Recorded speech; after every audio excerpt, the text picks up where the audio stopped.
Hey guys, thanks for joining us for this 139th episode in Season 2 of Good Questions with Cameron Dole. Special guests on this episode include visits I've shared this week with Dr. Ian Smith about his new novel, Wolf Point, which is available now. We also visit with actress Natalie Martinez about the new NBC series, Ordinary Joe. We'll also talk with actor Edi Gathegi. Got a new Netflix Western movie, The Harder They Fall. We also talk about the weekend picks for the NFL and college football with Brandon Lang and maybe a little spicy story as well. We'll also talk with actor Harry Shum Jr. His new movie, Broadcast Signal Intrusion, is available now. And also, country singer and songwriter Cody Weaver has a new single and accompanying video for One About the Devil that will be available October 29th. Of course, if you would, please take the time to subscribe, comment, leave some feedback, check out the shop, and share with your friends. Now, here's an interesting marketing strategy. A&W is trying to get more people into their restaurants by insulting our intelligence. Now, back in the 80s, they tried to compete with the McDonald's Quarter Pounder by selling a third-pound burger for the same price. But it failed because people were confused by fractions and thought a quarter pound was bigger than a third of a pound. So now A&W is bringing that burger back, but changing the name. Instead of a third pounder, they're calling it a 3/9 pound burger. Obviously, the whole thing is tongue-in-cheek, but they're hoping the bigger numbers will make people understand it's larger than a quarter pounder and actually not smaller. A friend of the show, he's been on with us several times. Actually, I was about 50 pounds heavier last time we visited and took some of his little keys. Well, this book is not going to talk about the health quite so much. Wolf Point, we've got Dr. Ian K. Smith with us. And Dr. Ian, always good to see you, my friend. Cam, always great to see you, and congrats on the weight loss. You look fantastic. Well, thank you, sir. Tell us about Wolf Point, and I know this is the follow-up. And how did you delve into and get away from the health writing, if you will?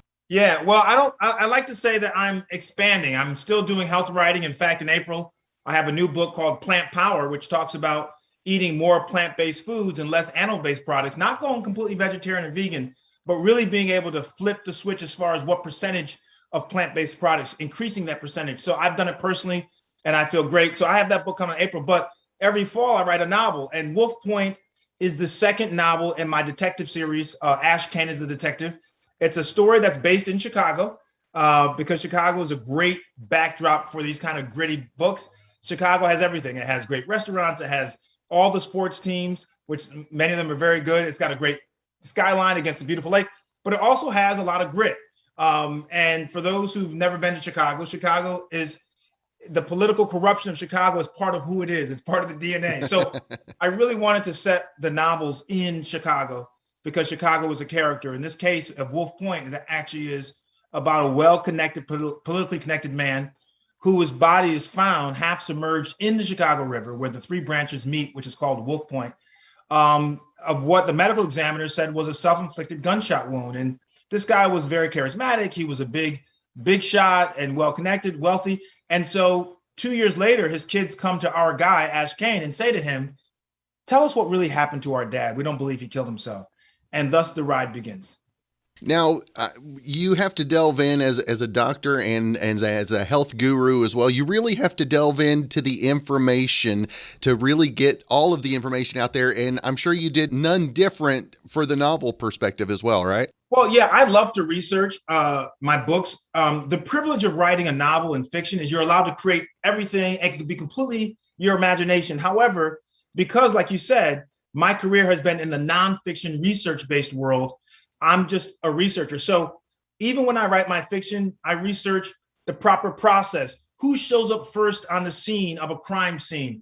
How do the police collect evidence? How do they document evidence? All these things that are in the book are actually true. And it makes the book more authentic. When you read Wolf Point, and if you've never been to Chicago, you will feel like you're in Chicago. All the streets go in the right direction. All the restaurants are there. It's almost, someone said to me, reading my books, it's like a food map and a road map to Chicago. They felt like they were in the city. So I just love researching and giving people the background and little history of different things like the communities and the different leaders and such. Now, how different is the inspiration to write these books, and how much do you feel a part of each character? Do you kind of have to separate yourself from reality for a while you're writing the novel? Yeah, as an author, you totally lose yourself into the world, which is fun. It's different than nonfiction. Nonfiction is pretty linear. These are the facts. Let me translate it for you so you can understand it. Whereas fiction is just kind of everywhere. So you create this world. And the fun part, I think, as the author, it's almost like an artist in a canvas. You kind of create the picture that you want. I like to read. This genre is my favorite genre to read. I watch it on Netflix and other streaming services all the time. And so I write in the way that I like to consume. So there are lots of plot twists. It moves very fast. I'm very happy when people tell me they were up to 2 or 3 o'clock in the morning because they had to read one more chapter. I love kind of suspenseful, heart racing kind of books. And so, I think authors do well when they're able to write what they consume and what they like. It just makes it a much easier process. Now, what is going to be next in the Ash series for you? Well, we actually just got picked up, option to become a TV show. And so we just finished the deal on that. So it's going to become a streaming service soon. So I'm excited about that. I also have already written a third book, which is called The Overnights, which is a book about a local anchor who's involved in a ratings war and is being stalked. And all of a sudden the body turns out. So I plan on releasing an Ash Kane novel for many years to come every fall, and in the spring, every April, releasing a health book. Well, that's good stuff. And TV shows, other engagements going on as well. I mean, Dr. Ian Smith, want to make sure and let our listeners know, how can they keep up with your ever-evolving world, sir? Sure. My website is driansmith.com, spell the doctor out. And my Instagram, which I'm very active on, is Dr. Ian Smith, the same. Make sure you spell the doctor out, I-A-N Smith. And on Twitter, I am Dr. Ian Smith. There you go. Well, Dr. Ian Smith, always great to visit with you, my friend. I appreciate you taking some time out of your schedule, and I guess we'll look forward to a spring visit. Yeah, absolutely. And remember, people can go to Amazon and pick up a copy of Wolf Point, and I would always love talking to you. Congrats on the weight loss again.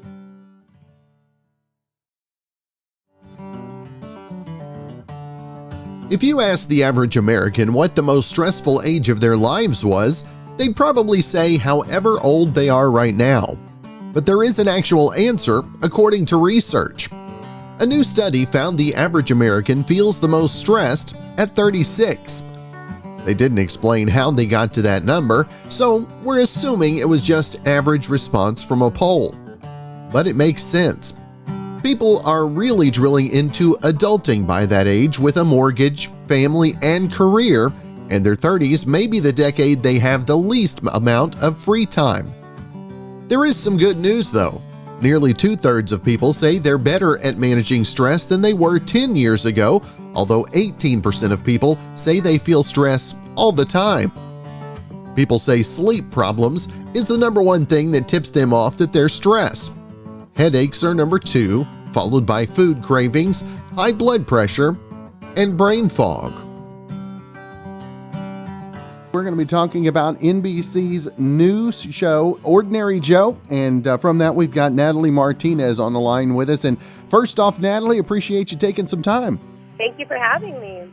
Now, the new show, Ordinary Joe, tell our listeners, if they haven't seen the previews, the trailers, a little what to expect from the new show. Well, basically, it's one of those natural questions we ask ourselves all the time. It's what if. So this show explores those what ifs. Joe, who is at a crossroads after his college graduation, is faced with 3 decisions, whether it be based on family, love, passion. So we kind of see him make each of those decisions and live vicariously through him. So it gives us a chance to see those roads not taken. And for you, the role of Amy, how close is Amy to the real Natalie, if you will? I think, I am not running for Congress. So that's definitely one thing that we don't have in common. But, she's very determined. She sees the best in people. And it's so funny because I feel like every time she's with someone, she kind of pushes them to be the best that they can be. And I feel like, that's probably something where, we kind of are alike, where I just always see the good in people, and I always just want everyone to do their best and be their best and just full of support, and I've had that growing up as well, and I know how important that is. So I think that's one of the similarities that we have. But she's a very strong person. She's trying to find her truth, which is also something that I relate to in every one of her lives. What's important to her is being true to herself and her morals and her ethics and what she thinks is right.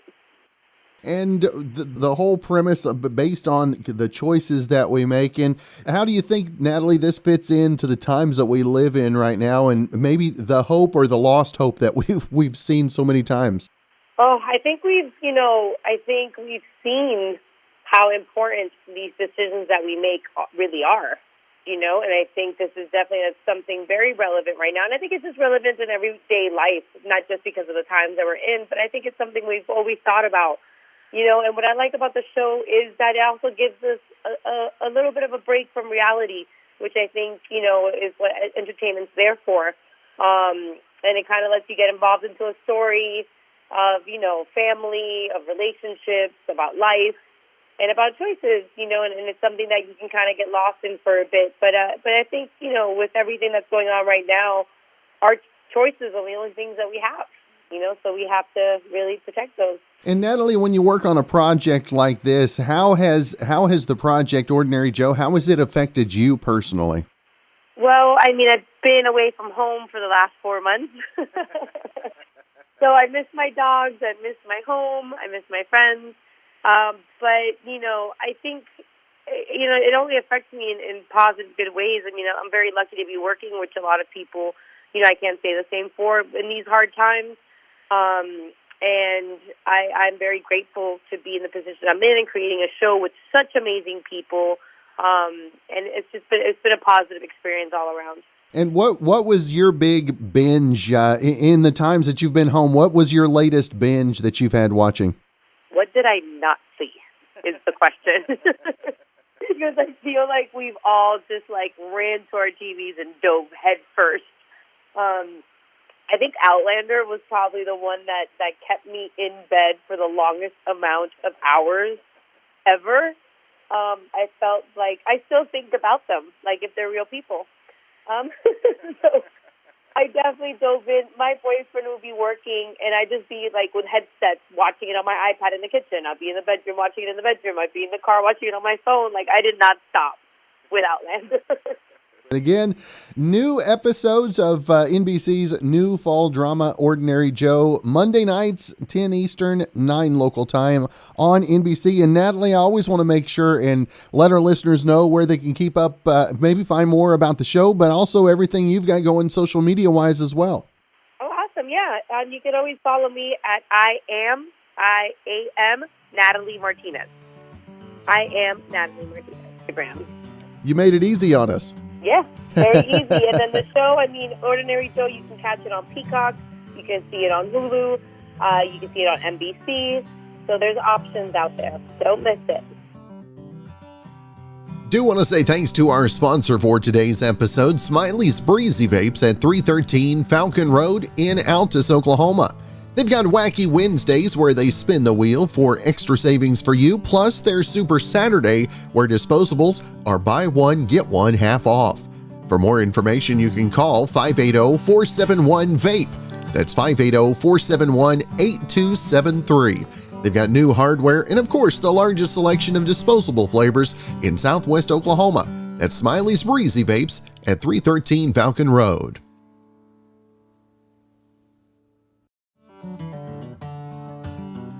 Now, we do talk a lot about texting and driving, but here's something that doesn't get as much press for some reason. A guy near Toronto got pulled over Wednesday for driving while playing a flute with both hands. He was sitting at a red light, playing along to a song on his iPod, then the light changed and he continued to play as he started driving again. Some cops happened to be out doing distracted driving enforcement and pulled him over. Now, they posted a photo of the flute, which was made of wood, not metal. Now, they weren't able to provide the name of the song that he was playing along to, but they did give him a ticket and told him not to flute and drive ever again. You know him from the big screen. I personally know him from the small screen on Justified, my latest binge I just finished again. Got the Netflix original Western film, The Harder They Fall, in theaters, dropping on Netflix next month. Edi Gathegi with us today. And first off, Edi, good to visit with you, my friend. Oh, the pleasure is 50% mine. Now, Edi, tell us how excited you are about the movie releasing tomorrow. And I tell you, the cast you got to work with, unbelievable, the cast on this film. Yeah, the cast is pretty tremendous. It's you say the movie's coming up, and I almost have to pinch myself because this movie existing is nothing short of a miracle. We shot it during COVID. So the fact that we actually finished principal photography, it's beyond me. And I think it's a very special film, and I think it's an important conversation, and I can't wait for people to find this film. Now tell us what it's like to be in an original Western film in the midst of COVID. I mean, with all of the extra stuff going on, putting out a Western at this time, was there, what were the extra challenges for you, Edi? Well, I think the prevailing threat was the shutdown, and that threat never went away. In fact, we were shut down the day before we went into physical shooting, and we had to step away for several months while everybody tried to figure out what was going on with this virus.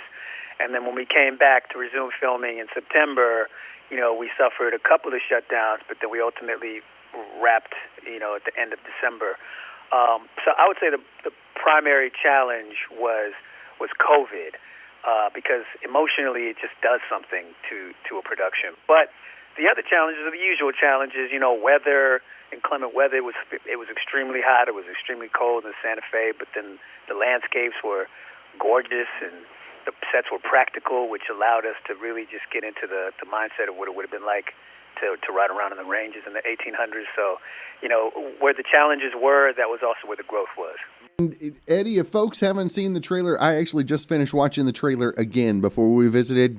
Tell our listeners what they can expect from the new film as well, sir. What I'm excited about, first of all, I think the movie's entertaining, and if you like movies, you're going to love this one. So I have no doubt that people will just have a good time. But one of my favorite aspects about this story is all the characters are based on historical figures. So if you like a specific character, and most people have their favorites, and they're usually different because all the characters are cool, you have an opportunity to now read about the real historical figure that it's based on, which I think is a really clever way to do a Western. It's a reimagining of a Western, but it's not a reimagining of a Western in the sense that we're rewriting history. We're righting a wrong because historically people of color have been left out of Westerns where they really truly existed in that time period. But the existence of this film is going to allow people to reimagine what a Western should be. Now, you have the role of Bill Pickett in this, and what kind of research did you do to kind of get into the skin of the character before coming on set? Well, that was a lot of fun because, as I mentioned, characters are based on real figures, so there's lots of literature that you can find that supports your homework assignment. And then you just take what works for you and what you connect with, and then you sort of build the fictional version of that guy, because this is your classic revenge tale, the good guys versus the bad guys, but we're all outlaws. So Bill Pickett was a real-life cowboy and a showman and an actor. He wasn't an outlaw, but he is in this film. So there's a combination of the reality and the research, and then your imagination and your homework, your character homework. Now, aside from The Harder They Fall, I know you stay busy doing voice work, television work as well. What other projects you got right around the bend as well? I just finished production on a Apple Plus TV series that's been going on for 2 years called For All Mankind, and it's a space show set in an alternate history where the Soviet Union lands on the moon before the U.S. and what happens if the arms race never truly stopped. And I joined season 3, which is due to come out, I think, in Q2 of next year. And it's a really beautiful show with a tremendous performances. The showrunners and the directors allow their actors to breathe and just be moment to moment. So it's not high octane cut. It's just really lived in drama. And if you like that kind of show, then you would love For All Mankind. So I got that, and and just working on a couple of other side projects. I'm on a writing deadline, so I'm in Paris right now, working on the draft of the script. That's good stuff. Now, Eddie, if folks want to find more information, not only about the movie, the upcoming series, as well as everything else you're working on, where's the best place to keep up with you, maybe website and social media wise? My social media handles, I mean, I'll give them to you, but I don't even recommend that you follow me because I'm not active. You know what I mean? And it's just my name. It's I am Edi Gathegi, and that's both Twitter and Instagram. Have you ever met somebody who says, "Here's my Instagram, don't follow me"? You're a first. That's awesome. Well, again, the new movie is available. He's excited about it. We are too. The Harder They Fall. Check it out. Also dropping on Netflix November the 3rd. Eddie, it has been great to visit with you today, sir. I wish you a great rest of your week, and hopefully we'll catch up again real soon. Same to you. God bless you. Have a great day.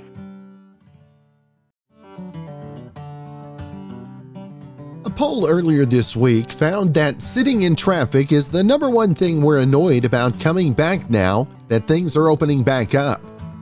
Now, a separate survey looked at how much time we saved by not having to commute. The average employee has saved 252 hours by working from home and not having to drive into work every day. 80% of people say that extra time has helped them accomplish more things. And the top things that we've been able to do are exercise more, get chores done, and learn new skills. It is time for our weekly visit with our good friend, Brandon Lang, the host of the podcast, The Best Damn Sports Betting Podcast, period. First off, Brandon, always good to visit with you, my friend. What's up, brother man? Doing all right, and getting into another week of college and NFL football. Any big surprises thus far in the season for you, sir? Well, in your neck of the woods, Texas continuing to collapse under Steve Sarkisian, blowing games. Maybe that doesn't look such a great hire. Your Oklahoma State Cowboys sitting there undefeated, getting people a little bit excited right there. Another big game for them at Iowa State after the big win at Texas last week. So that's going to be an interesting ball game there. And Clemson's fall from grace. They got the nice win last week at Syracuse, but in their 6 games this year, Clemson has yet to cover a game. They're 0-6 against the spread. But they do find themselves in the role of the underdog, which is the first time they've been an underdog in the last probably the first time they've been a dog in the ACC conference play in the last 7 years. So wow. Pretty interesting there. They're getting a nice big juicy 3.5 number from Pittsburgh, which, by the way, I actually like Clemson this week as an underdog. I always say if you can get Nick Saban plus the points, Dabo Swinney plus the points, Ryan Day plus the points, Lincoln Riley plus the points, anytime you get these top 4 schools plus points, you don't even handicap the game. You just take them. So I think Clemson gets their first cover of the year. But that's about it. I mean, it's we're at the halfway point. Things are going to get pretty interesting here. That's right. And the NFL side of things, any big surprises so far on the NFL side for you? Well, I think the elephant in the room is the Kansas City Chiefs.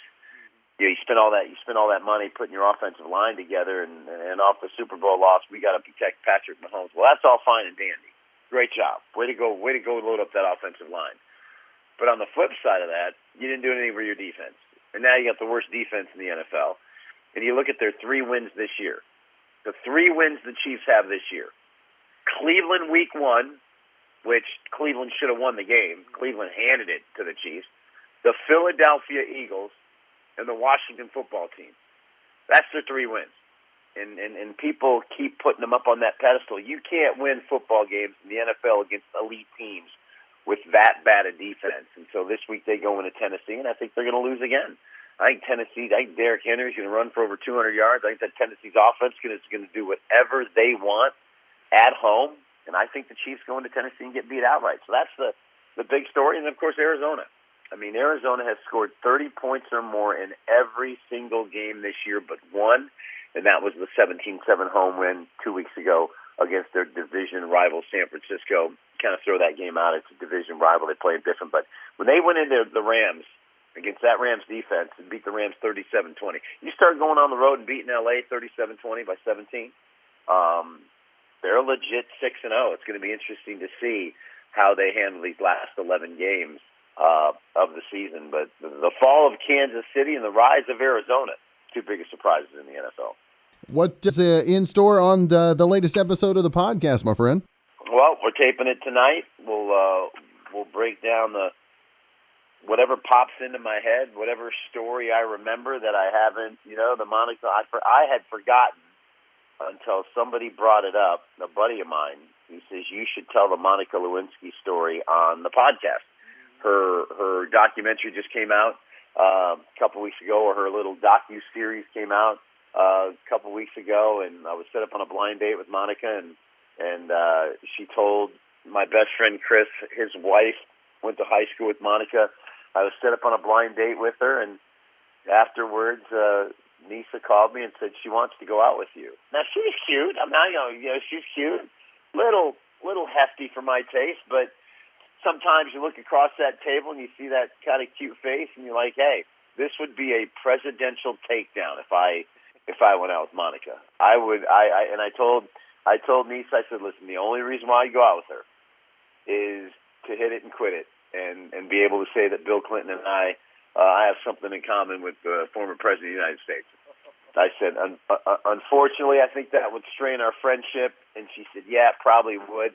But looking back on it now, Chris and Nisa got divorced 2 years later, so it wouldn't have mattered.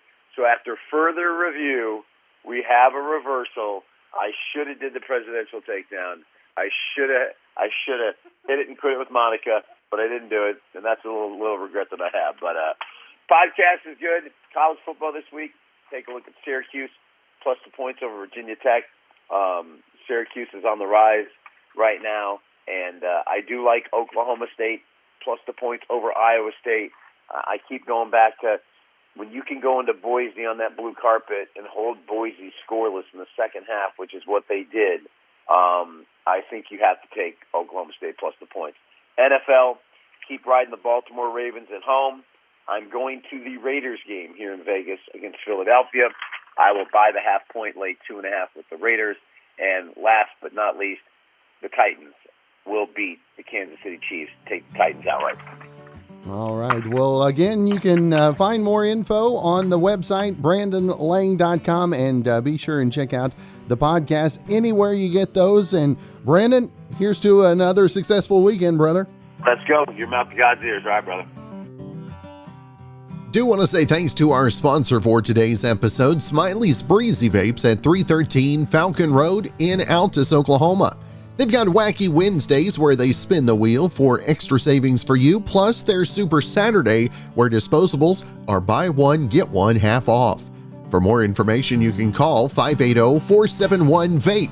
That's 580-471-8273. They've got new hardware and, of course, the largest selection of disposable flavors in Southwest Oklahoma. That's Smiley's Breezy Vapes at 313 Falcon Road.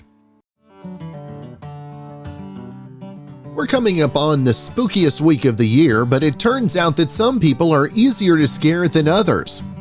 A recent study found that scary stories don't just work on some of us, and it has to do with something called mind blindness. The clinical term is aphantasia. It's when someone can't really picture things in their head. So telling them a scary story and setting the scene just doesn't work that well. Up to 1 in 20 people have it. Researchers recently told people scary stories, half had mind blindness and half didn't, and they basically proved it's true. The scary stories didn't work on them, but scary images did. So it wasn't because they had a higher scare threshold in general. The stories just didn't paint a picture. You know him from the big screen. You know him from the small screen. Got a big screen movie I'm excited to talk about, Broadcast Signal Intrusion. We've got Harry Shum Jr. on with us today. And Harry, always good to visit with you, my friend. Hey, I'm glad to be back. Thank you so much. Now, tell our listeners, I remember back in the broadcast intrusions that took place in Chicago back in the late 80s. And how cool was it to kind of delve back into that for the new movie? Oh man, it was cool. It was eerie. It was unsettling. It was all those things. But yeah, for people who don't know, like you said, these intrusions were inspired by real events, specifically the one in Chicago where it happened twice, where a newscaster was just showing sports highlights, and all of a sudden someone hijacked the signal and with a mask on and just saying things that were inaudible and then went away after 30 seconds. And FCC got involved, FBI got involved, and 30 years later, they still haven't figured it out. So this movie, is inspired by that, but also takes it a little further by these intrusions possibly connecting to the protagonist who I play, James, a video archivist. He has a wife that still had a mysterious death that happened 3 years prior, and he's starting to find connections between these intrusions and goes down this rabbit hole. Now, for you, how hard was it to get mentally wrapped around maybe the 80s? I know that's a little before your time, Harry. Yeah, it's definitely it's funny because like it jumps between like the 80s to 90s, because the 90s I kind of remember, like, but the 80s for sure, like when you watch with the VHS and the analog controllers and the technology that was there, it was actually really fun to just have things that were tactile and it wasn't just the screen that you were touching. It's always like, what does this do? What does this do? What does this do? Is always the question. But I mean, getting ready for this film, it's just, having a really great team is, I think, the biggest key. Is, we had our director, Jacob Gentry, is just incredible. His vision is something I just completely trusted. And so just going down this journey with him was it just really felt like I had a lot of partners in crime and in the movie and on set. And how much different, I know, Harry, last time we spoke, things had already started to change a little bit in the process of making films. How much different was it for this one? This one is interesting because we shot this in 2019, and the end of 2019. So, the world at that time, we're just like, making a film. and it's like, cool, okay, well, this is going to come out. I'll see you in a little bit, and next thing you know, it looks very different, and even the release of this film is very different. But I mean, the cool part is that people can enjoy this during Halloween in various ways. They can stream it, they can go to the theaters and select theaters as well. Now, Harry, how has the pandemic and the releasing stuff, how does that change things for you, the actor, and the creators as well? How much different is the landscape due to the releasing changes? I mean, it's just sometimes it's just random, because the world is shifting in different ways, and I think you just gotta have to. In terms of for us, you just have to roll with the punches. I know last year promoting All My Life, it was this movie that I had. It was completely just isolated in the home. Every Zoom I got really familiar with Zoom, became my best friend, and that was the only entry point to getting to people. And you kind of have to just roll with the punches. But this one, luckily, there's some people who feel a little more comfortable going out, and that's been great. But also, this movie kind of is an interesting take because it's like these intrusions that happen in TV, but you're actually inviting them into your home in a very different way. But it's, you just kind of have to adapt. And that's really, I think, what acting is about. It's adapting to your environment in some way. Now, how much different is the Halloween celebration at your house going to look this year? I know the little one's got to be more excited about Halloween this year than last, right? Oh yeah, she understands the concept like and very clearly, more clear than I thought. And for some reason, like, she is just obsessed with spiders, and it just wants and oddly enough, every house has so many spiders. I don't know if I just didn't notice it in previous years. Outside, like, she's just like pointing every spider out, every spider web out. So luckily she didn't want to dress as a spider, and she's definitely in the Lion King kind of realm right now. So that's she's obsessed with that, and so we're possibly going to dress up as one of the characters, specifically Timon and Pumbaa, which will be fun. That's awesome. Well, again, the horror thriller Broadcast Signal Intrusion in theaters and on demand. It is available now. Harry, I always want to make sure and let our listeners know where to find the movie. Also, find more information, everything you've got going social media wise, brother. Yeah. You can catch Broadcast Signal Intrusion on demand or also on Apple TV, Prime Video, and in select theaters around the country. And of course, you can follow me on Instagram at Harry Shum Jr. The same one on Twitter, and give me a holler there. There you go. Well, Harry, always good to visit with you, sir. I hope you guys have a great Halloween, and look forward to talking again real soon. Thanks. You too, Cameron. Appreciate you. Now, this whole hard seltzer trend has officially hit the "wait, this must be a joke" stage. Bud Light is selling a new eggnog-flavored hard seltzer for the holidays.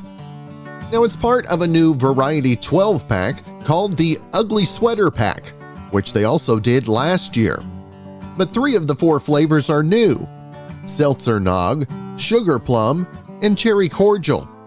The 4th one is Cranberry, which was also in last year's Ugly Sweater Pack. They'll be available nationwide starting November 1st. Of course, this comes on the heels of the Fall Flannel Pack that they started selling in September. That one included pumpkin spice, maple pear, apple crisp, and toasted marshmallow seltzers. Got a new single, a video going along with that as well, that is going to be released next Friday, the 29th. We've got Cody Weaver on the line with us. And first off, Cody, appreciate you taking the time, brother. I appreciate you having me on, Cameron. I'm really excited to be here talking to you. Now tell us about the single "One About the Devil," and I mean this kind of leaning into that Halloween theme, my friend. Oh yeah, well, I wrote the song a couple years ago, and we've been working on a music video, and weren't sure how dark we were able to get away with taking it, and so I said, hey, let's release it around Halloween time. And, we can kind of use that to hype it up a little bit. So it just worked out that way. I'm glad I did. We were able to make it kind of spooky and, up for everybody's interpretation. And I'm real excited to get it out. Yeah, we had a chance to watch the video last week whenever we got the news about the single as well. Love the video, love the sound. And Cody, where does the sound come from for you? This is kind of our introduction into you as well. So where does the sound come from for you? Well, for one, I have a killer band. They're all local guys here with me. They comes in and we compose a lot of this music together.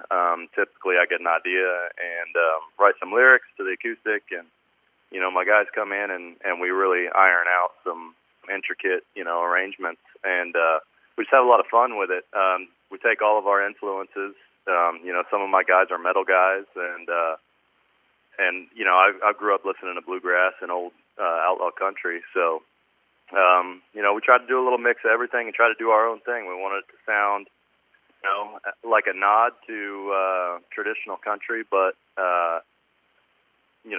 mixed in our own sort of sound. The debut EP released last year, and since the release, obviously we've all been dealing with pandemic-wise things. And for an up-and-coming artist, what challenges have you had to face that you weren't expecting? Well, the biggest hit was all the shows that got canceled. A lot of them being last minute, a couple days beforehand and stuff like that. And when you're at my level, and which is not a very high level, when we hurt for these shows, so we put tons of time and effort and money into these things. We're not backed by big labels and everything, so when they get yanked out from underneath us, it hurts. It kind of felt like it killed our momentum a little bit. You know, we got the EP out there during 2020, which was, you know, a good use of our time while we weren't playing shows.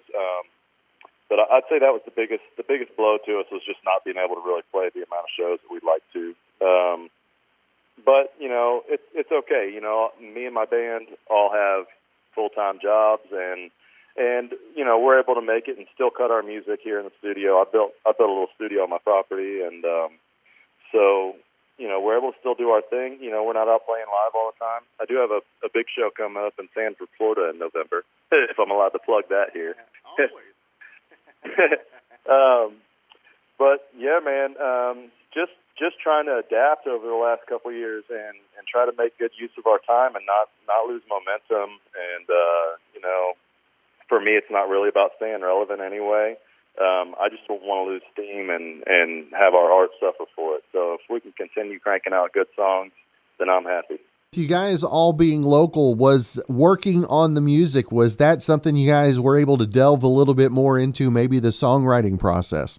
Oh, for sure, man. I mean, sometimes, you know, when you're in the studio in Nashville or something, you're in a session, you know, you got an hour or two to fiddle around with things, and you know, not to take anything away from those guys. Those guys are fantastic musicians. You know, there's a reason why I'm down here, not up there. I'm just not at that level of, you know, on-the-spot songwriting. But we're able to sit here and really curate our songs and you know, make them sound exactly how we want them to sound, and kind of go deep into, you know, the intricacies of every instrument. Now, what about The Devil? Was this one written pandemic time frame? Was that why the darkness came in, or was this, or is this just the regular dark that you have? This is just dealing with some darkness. So one about The Devil, it tackles some really deep issues for me, you know, with breaking generational curses and whatnot, you know, and it as ironic as it is, I know that I'm going to get some pushback from the church community that I was deeply involved in for a long time.